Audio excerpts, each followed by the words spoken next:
Monotype. Welcome to Creative Characters from Monotype, a show where we meet the people working at the intersection of type and everyday life. I'm your host, Carl.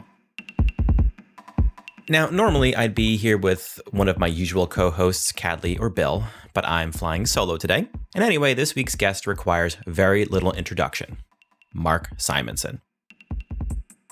You may have heard of Mark, and you've almost definitely seen one of his typefaces, probably today.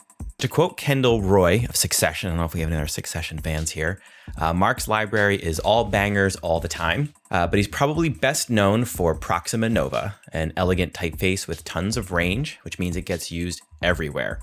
Brand fonts, word marks, body text, package labeling. Once you know how to recognize it, you'll see it multiple times a day, probably every day. It's also a highly legible font, which makes it really popular in design settings in particular. Legibility is actually one of the topics we hear about most here at Monotype, from customers, designers, people at conferences, etc. Everyone wants to know what are the most legible fonts, what makes a font legible, and it's such an important topic these days when it comes to UX and accessibility. So since we're talking with the designer of one of the most legible fonts in the world, we thought we'd put together a short article about how to find a legible typeface. Check it out in the show notes of this episode or in our social feeds on our website. This week's host is Charles Nix, a frequent host here at Creative Characters and friend of the podcast. Without further ado, I'm going to turn it over to Charles and Mark. I hope you enjoy this unique opportunity to listen to a pair of brilliant and accomplished type designers talking about their craft. Enjoy. Mark Simonson, thank you so much for taking time to talk with me today. You're welcome. Glad to be here. Like most type designers, people may not know you, but they definitely know your typefaces, Proxima Nova, Coquette, Felt Tip Roman, and my favorite, Bookmania. Oh, one of mine too.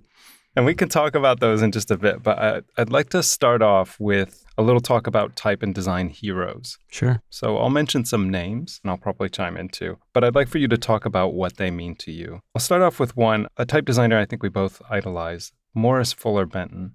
Oh, yeah. I mean, I knew his typefaces going way back. Even as a kid, some of my earliest memories were of like primers that were set in Century School Book. Of course, I didn't know that at the time. But I guess when ITC Franklin was released, they did a big story about him in upper and lowercase. And I was only vaguely aware of him at the time, but they had this page where it listed all the typefaces that he had a hand in. And I was just astonished at how many there were and how many were among my favorite typefaces. It is amazing. And ever since then, I've been a fan of his. That was like around 1980, I think. To me, I mean, especially as a sort of father-son pair, he and Lynn Boyd Benton and the sort of history of ATF just figure so much into my sort of concept of what American typography is. Yeah, the typefaces he had a hand in, it's like the quintessential American typefaces, like Franklin Gothic, the Century series, all of it. Well, and not to butter you up, because we're very early on in this, but I've read the biography of the Bentons from RIT Press, and there's something of him that comes through in that book that's so unassuming. He seemed to be going to work and doing the business of making incredible typefaces, but was not sort of seeking limelight. He was there to make the things that people would use, and there's something about him that reminds me of you, or you remind me of him. In that respect. I think he and his father were working in Milwaukee, which is in Wisconsin, which is where I'm from. So maybe it's a Midwestern thing. All right, I got 3 more names for you. This is not a 180, but it's pretty far away. Lubalin, Carnesi, and Despina. Oh, yeah. Yeah, well, they definitely had a big influence on me, especially when I was becoming aware of type, even as a teenager, because I remember picking up chart pack catalogs when I was in high school to use them on the school paper and things like that. And I remember noticing a lot of the best fonts in the Chartback catalog had this little insignia at the bottom that said ITC designed or something like that.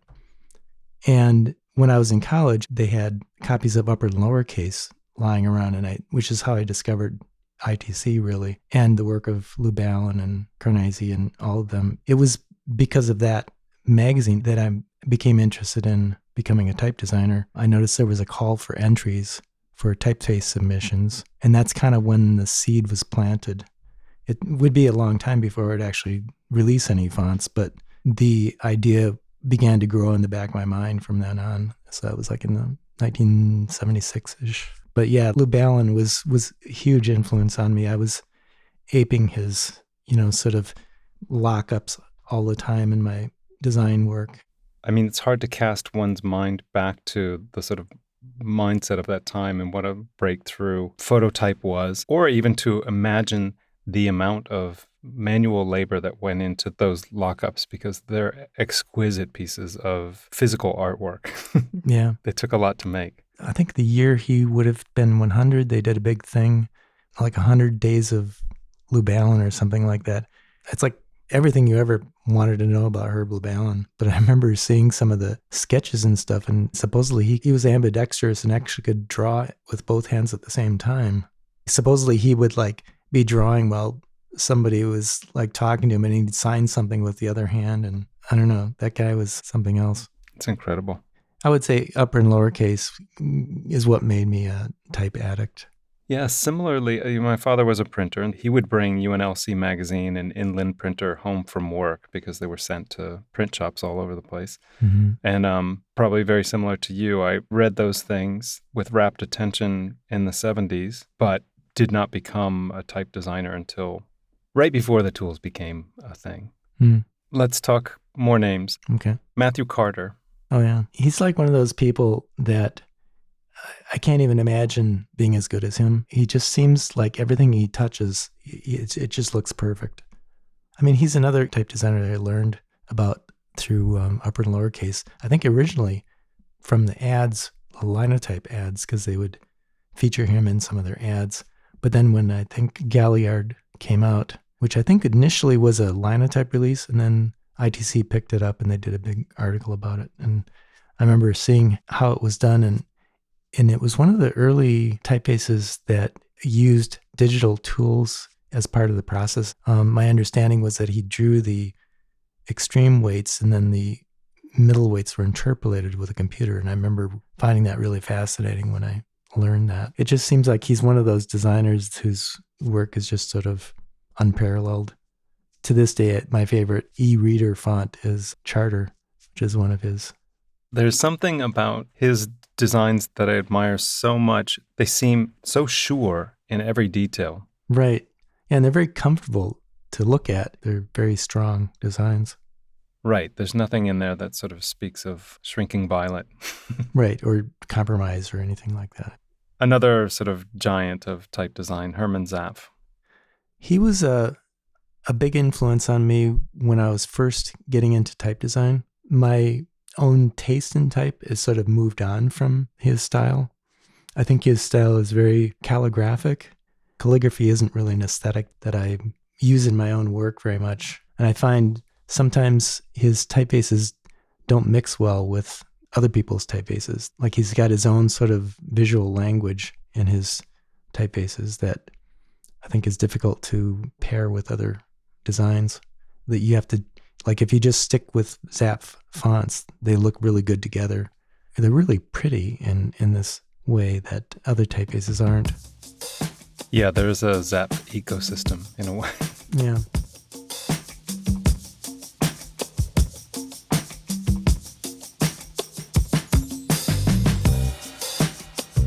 Well, let's switch. I mean, those are design giants: Hermann Zapf, Matthew Carter, Lou Ballin. Sort of pushes towards what I'm about to ask you about next, which is Mad Magazine. Oh. And I think a lot of kids in the 60s and 70s, Mad Magazine was a huge influence on sense of humor, but your visual style, what do you see in Mad Magazine that really sort of like sticks with you? I don't think it had much effect on my design at all. I mean, I discovered Mad Magazine when I was about 10 years old. My parents gave me a copy for babysitting for my younger siblings. It was like the best thing ever. I'd already been sort of seeing it. My uncle had copies of it. He was not that much older than me, and he had copies that I would see when I would go visit my grandparents' house. And that whole humor and just the irreverence of it affected me more than anything, that like not trusting everything you see or hear, like maybe taking things with a grain of salt.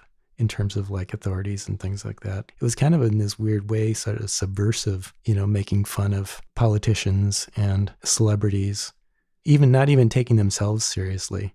It had a big effect on me. I actually wanted to be a cartoonist for a long time when I was in school, before I sort of veered into commercial art and graphic design. Well, I've seen some of your early sketches and cartoons. I mean, you have a good sense for it, a great sense of space and form and composition. I really thought I was going to become an illustrator when I was off to college because I was, really into drawing and painting and cartooning and all that. I really was almost expecting that I was going to become an illustrator, and I somehow sort of took a detour into the graphic design and art direction. I had a similar sort of expectation when I went to art school.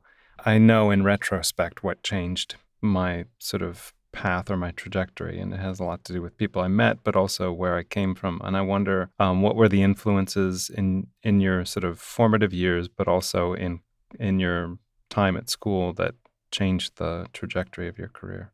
Well, I mean, some of my influences, like you mentioned Mad Magazine. I mean, Mort Drucker was a big influence on me. I wanted to draw like him. And I think also the surrealism that you would see in illustration around that time, the mid-70s, was a big influence on me. If I look back at some of the stuff I was doing in college, in my illustration classes, I was trying to do sort of surrealistic themes and visual puns and things like that, which was very kind of the time. But I think by the time I was working in the industry, I felt like my style of drawing or illustration was not really in, that it was like almost like it was already passé, that my influences were sort of out of style, I guess.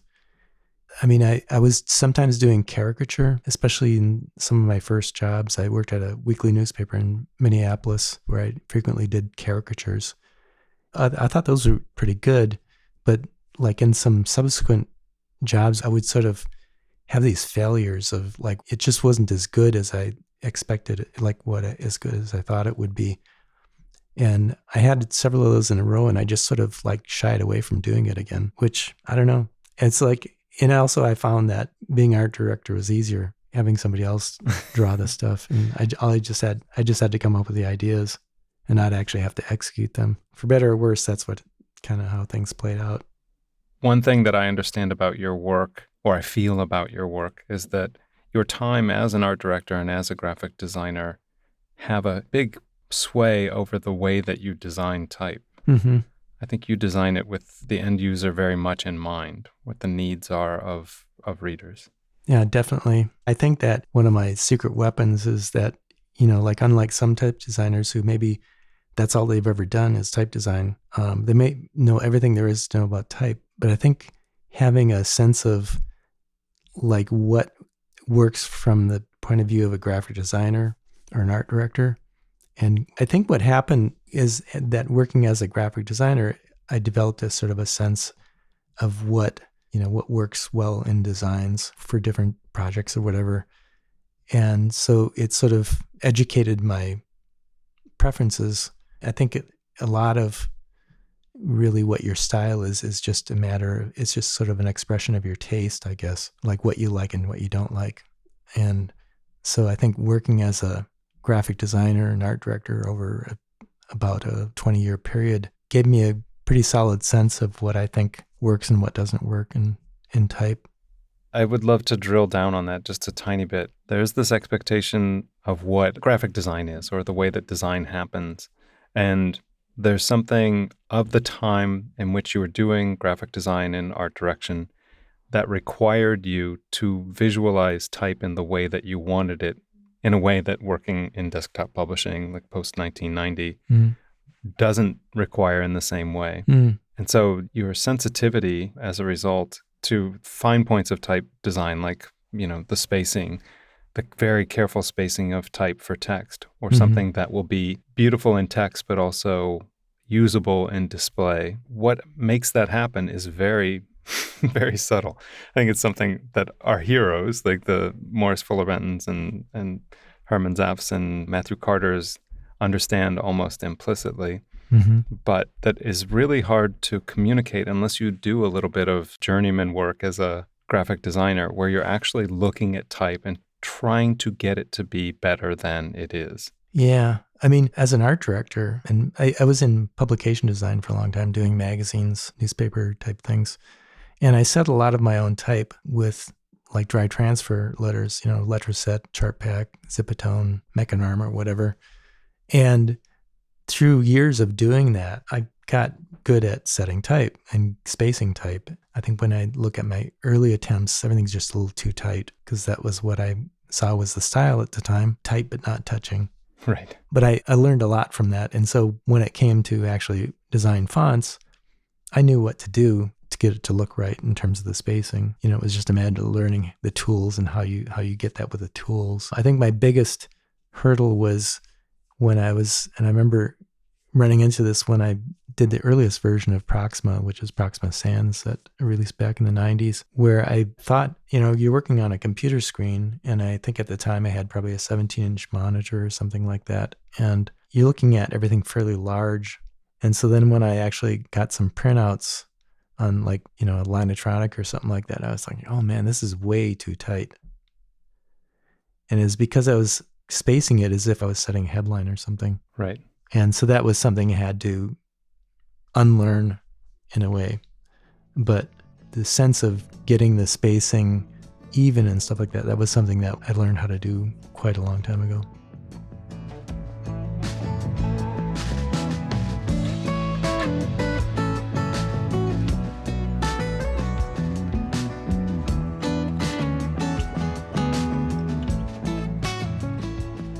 I looked at your earliest submission to ITC back in 78, in the photograph of your rejection letter. And it's funny, at the time that you were writing that you saw very clearly, 20 years later, that they were right, that there were things about it that very much talked to that idea of seeing it too large and not thinking about the relationships between the letters. Right. And now we get to see you revisit that same typeface and make the changes to it. I think that there might be like an entire sort of master course in just the before and after of those two designs, or that one design as it goes from something that's unusable to something that's imminently usable. Yeah. I mean, that ended up becoming Kundal, which I also released in the 90s. And that's like not a super popular typeface. It's like among my least popular, I guess.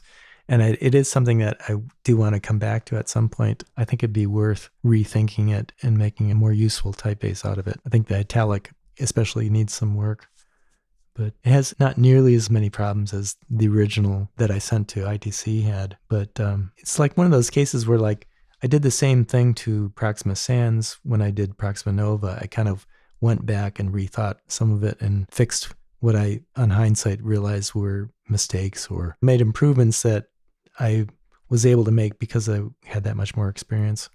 It all adds up.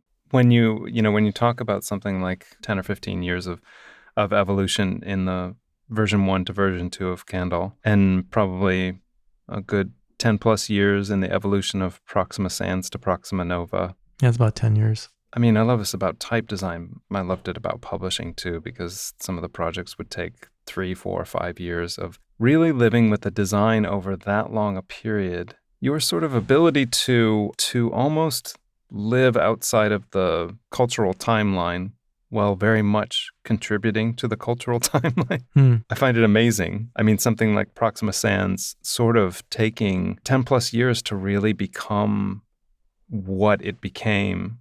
Probably even longer than that. Is it a belief, or is it simply your sort of ethos that makes you work that way?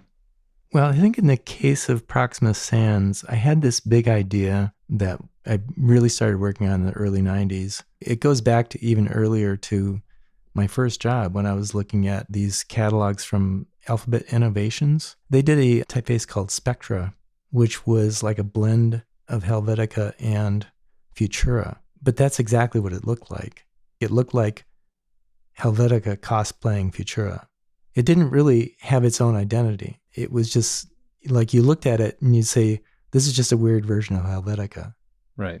But the idea of doing a hybrid between two typefaces like that are very dissimilar in a lot of ways appealed to me, and was thinking, gee, I wonder if there's a way to actually do that would work better. And I have some initial sketches that I think are from around 1980 or something like that. But I really sort of started to pick it up and do something with it around 1990-ish. And by the time I actually released Proxima Sans, I mean, it was one of my first releases of a digital font, and it took way longer than I thought it would, because I hadn't really done anything that ambitious before. And I ended up doing 3 weights with italics. And it took me, at the time I thought forever. It was like 2 years. Now that doesn't seem like that long, but it was a lot of work. And it sort of felt like I could have done something more with it than what I did. And it didn't really get a lot of traction. It got used here and there. I remember seeing it places, and I think Bainbridge, they would make the frame materials at the art stores. They used it for their logo, and little odd things like this once in a while I would see.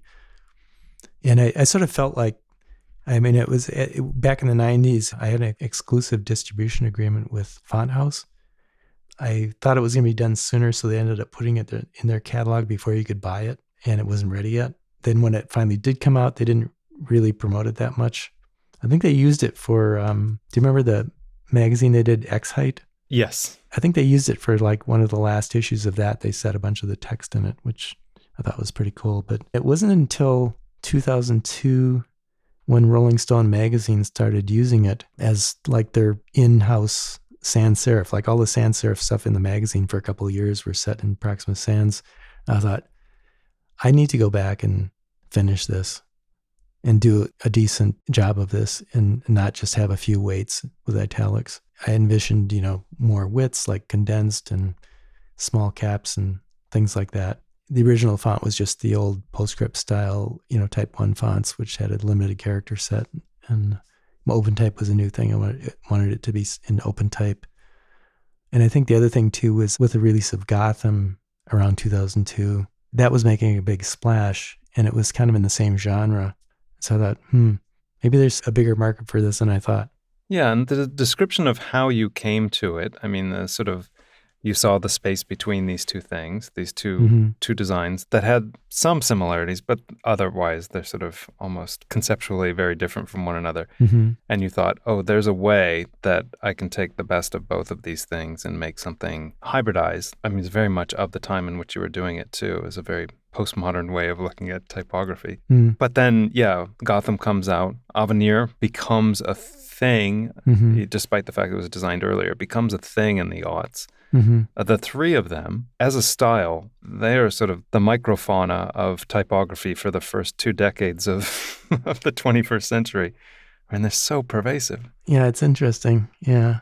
It was, and I never guessed that I would take part in, some sort of typographic phenomenon like that. But you always sort of, dream that maybe you would. But yeah, it sort of almost feels like certain things are just in the air sometimes.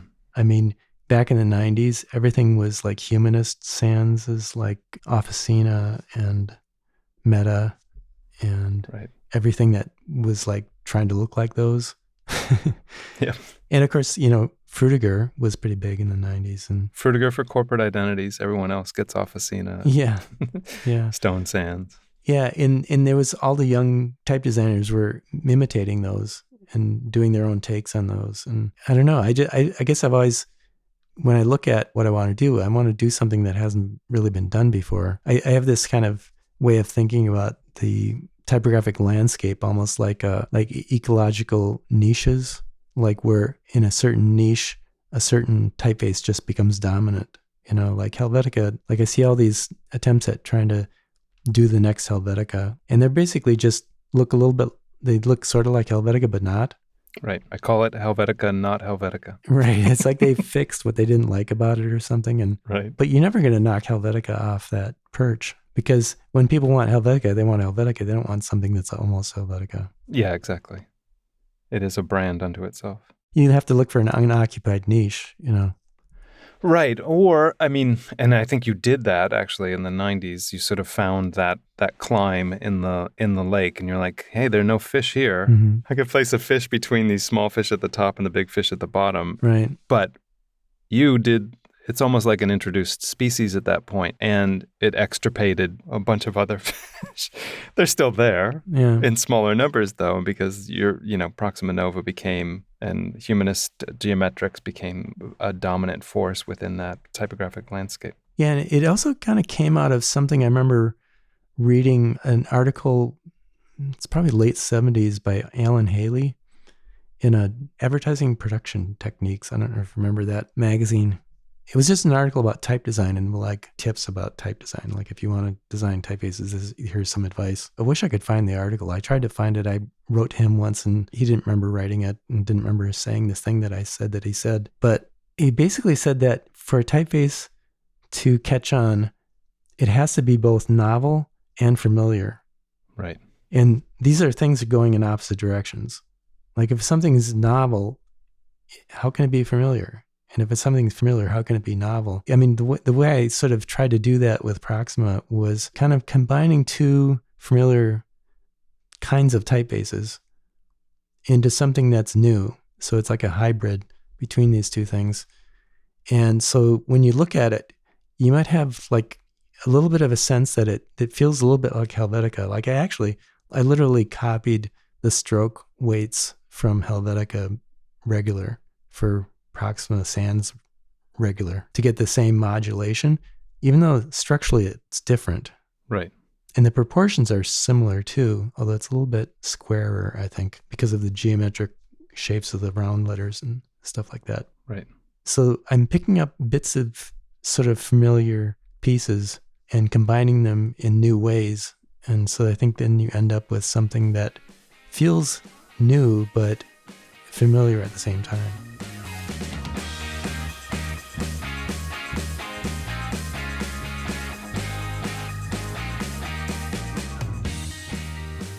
I wanted to sort of talk about what it means to be an American typeface designer and the role of nostalgia, which I sort of see as that sort of novel and familiar. Like you're taking something from a different time and bringing it into the present. It can't be the same thing it was. By dint of it being brought forward becomes something different. The content's different also. The way that it's used will be different. You've talked about the role of hybridizing, but talk about like in something like Coquette, which looks like it belongs to a different time, but it comes out of your mind. Right. I mean, this is an idea that I came up with in the 90s. And at the time, there were a lot of like 1930s and earlier typefaces that were being released in digital format. Think of like some of the Lucian Bernhard stuff, like Bernhard Modern. And I think Linotype released a Typo Upright or something like that. And I don't know, it was like I had a regular sort of daytime job then where I was in meetings a lot and sort of bored, and I would doodle like kind of typeface ideas or just like lettering ideas. Actually, back up a little bit, I was designing a logo for a catalog called Signals, and I was sort of imagining, I think I was thinking about like the old Rolex logo. The Rolex camera. The Rolex camera, that logo, which is kind of like Cobble, but it has a little bit of a script feel to it. Yeah, a little lilt to it. Yeah, and I think I was channeling that a little bit, and I came up with this idea for this logo, which they didn't go with that, but the forms that I came up with had this very top-heavy capital S, and I started just doodling that in a meeting one time, and like, what would the whole alphabet look like? And the whole concept for Coquette just kind of fell out onto the page, out of my head, and I honestly don't know exactly where it came from, but it was just like one of these things where, it was bubbling around in the back of my brain. And I was doing a lot of sort of retro inspired design at the time, a little bit Art Deco, a little bit 30s, 40s. And it just sort of sprung fully formed almost. Almost as if the mindlessness of that meeting, that was the sort of antenna into the ether that brought the design out. Yeah, I mean, it's so weird. I saved all that stuff. And so I've got like pages and pages of like doodles like that of weird typeface ideas. I saw this about you, that you, like most type designers, I suppose, sometimes type designers have digital folders full of half-baked ideas. Or in the case of oldsters like you and I, they're manila folders with little pieces of type designs or sketches or something that needs to be pursued at a later time. And you've digitized them. Right. And databased them. Right. Color-coded them and sorted them and arranged them into a hierarchy. Yeah, this project I did about 5, 6 years ago, where I had this big drawer full of these sketches, and some of them had been digitized and some of them hadn't. I thought, I'm just going to go back and digitize everything. And I just went through and scanned all this stuff, and I thought, well, now I have all this. I can look at it, but how would I ever find anything? And so I started going through it all and identifying specific ideas, and I ended up identifying, something like 280 different typeface ideas in there out of like 1,800 pages of doodles, basically. And then I went through that and I made a big spreadsheet. I put like the images on the spreadsheet and like I ranked each one on its appeal. I basically ranked it on 3 or 4 different criteria. And then I ended up with a short list of about 35 fonts that I decided I wanted to try to do in the next however many years. And I've actually done a few of them already. So I called it my back burner project. And some of it goes back to when I was first thinking about type design in the mid-'70s. Tom Foley, fellow executive creative director here at Monotype, and I were talking about this idea, and we called it half-baked. And it was essentially that idea that there are, within every designer in the studio here at Monotype, and every designer probably of type outside, a lot of half-baked ideas that need to be analyzed in the way that you did with yours, to sort of say, okay, what is it? Is it viable? Is it novel? Does it excite me? Like, what is it that I need to grade this on in order to either push it back down into the folder or take it out and start making something new of it?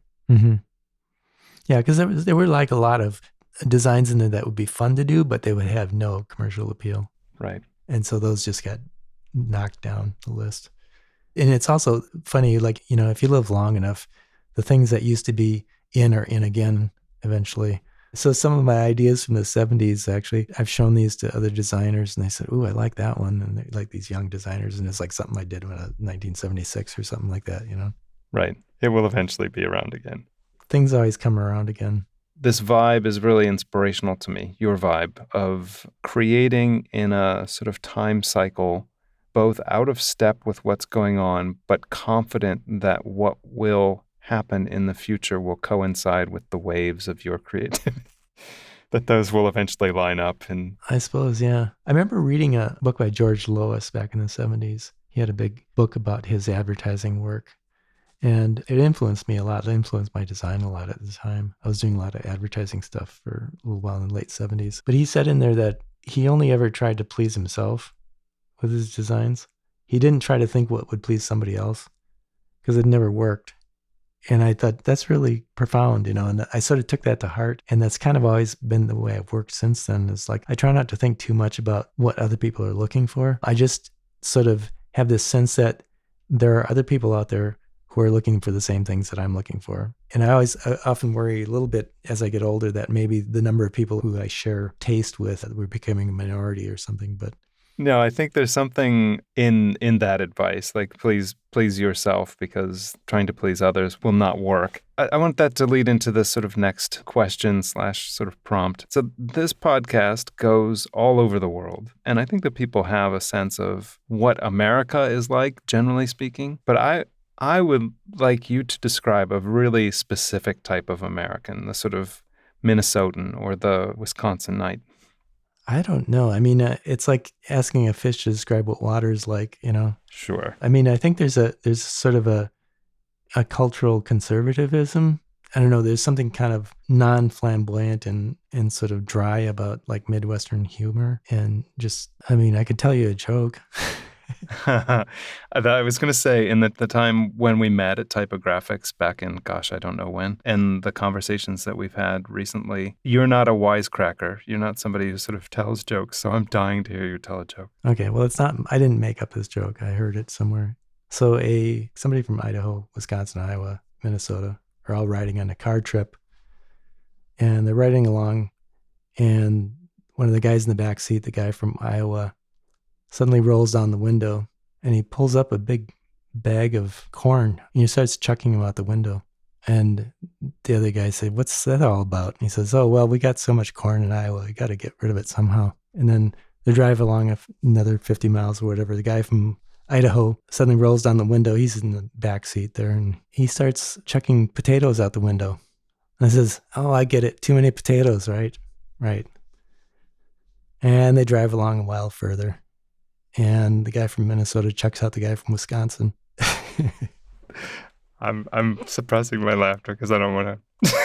I love the way that this joke is so completely Midwestern. It's so perfect. And it's kind of true. There's a lot of Wisconsin people in Minnesota, including me. So I think that it seems so crazy to me that your partner won Who Wants to Be a Millionaire, and that actually functions as part of the fabric of your type design story. I mean, it's amazing, but it seems that it happened at a really opportune time for you and for her. Yeah. We should describe it in brief. Your partner won $500,000 on Who Wants to Be a Millionaire in what year? 2000. She had to do a lot of training and preparation, even to get on the show. And she managed to get through the gauntlet of different screening, and she ended up on the show. And I was back at the hotel as one of her phone-a-friends. I had all the almanacs with me and everything. But anyway, so it was just like I was sitting in the hotel room. She left early in the morning with her sister, and I got a call saying, "Oh, she's in the chair. Be ready in case they call you, if she decides to call you." And then about 20 minutes, half hour later, they call and said, "Okay, she's done."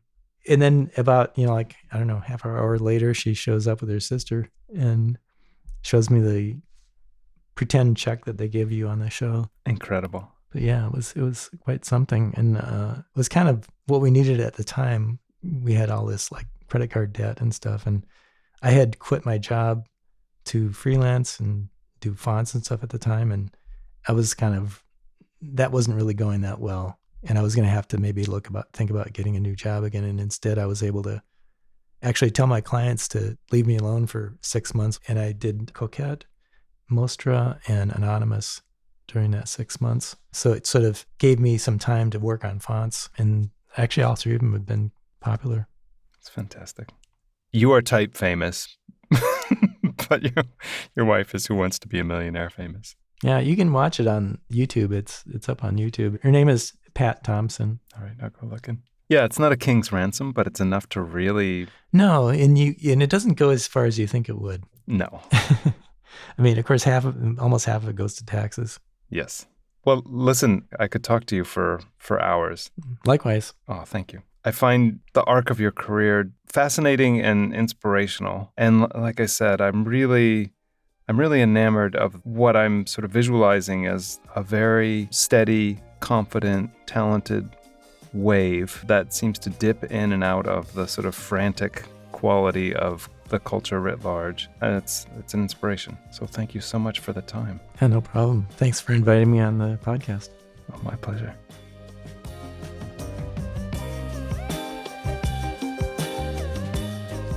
Thanks for listening. To check out Mark's portfolio and learn more about him, visit marksimonson.com.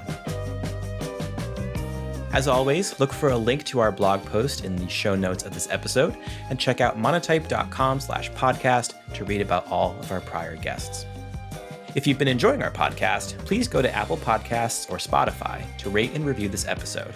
And if you really like us, subscribe to the show and share us with your friends. Creative Characters is brought to you by Monotype and is produced by Christopher Olin, Mia Sullivan, and Marie Tabarez. We'll be back with more episodes soon. Take care, everybody.